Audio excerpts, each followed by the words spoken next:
A tug of war tonight over the orphaned Northwest Orca's future. The controversy next on King 5 News at 11. #1 in Western Washington, with coverage you can count on.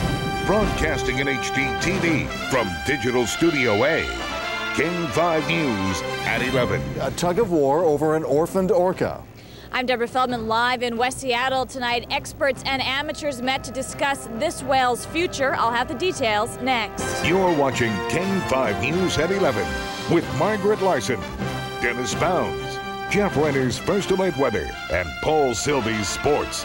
#1 at 11 with coverage you can count on. King 5 News at 11. It's going to be heartbreaking if we witness the worst thing happen, which is to see her die.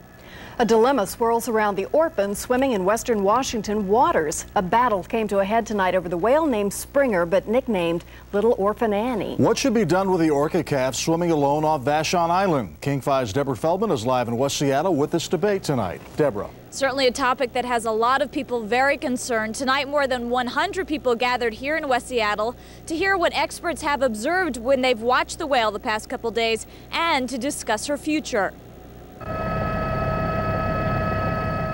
From Sky King, the young orca named Springer appears content, frolicking and sometimes feeding in the water along Vashon Island. But many are concerned looks can be deceiving, that in fact the whale is not capable of surviving much longer on her own. Tonight, experts and amateurs alike gathered in West Seattle to discuss Springer's future. I think its foraging skills are, almost up to par. So, experts who have seen the whale up close agree she's underweight and suffering from a bad case of a skin ailment common to orcas. But whether those are indicators of bigger, perhaps lethal problems is impossible to tell from observation alone. So the question remains, what to do? Some strongly believe she should be left alone. It's going to be heartbreaking if we witness the worst thing happen, which is to see her die. But we would rather bear that heartbreak than know she's enduring it by herself in a concrete tank.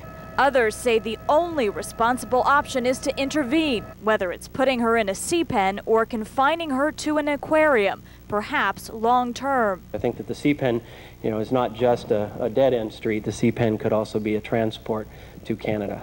You either don't intervene or you intervene properly and you give that animal all the benefits of everything we know how to do and try and reunite her with her pod. While there are many different opinions about what's best for her future, most of the experts do tend to agree on the two facts that this whale does seem to be very lonely and that her chances for survival if she's left alone for the long term are not good. Reporting live in West Seattle, Deborah Feldman, King 5 News. Thank you, Deborah.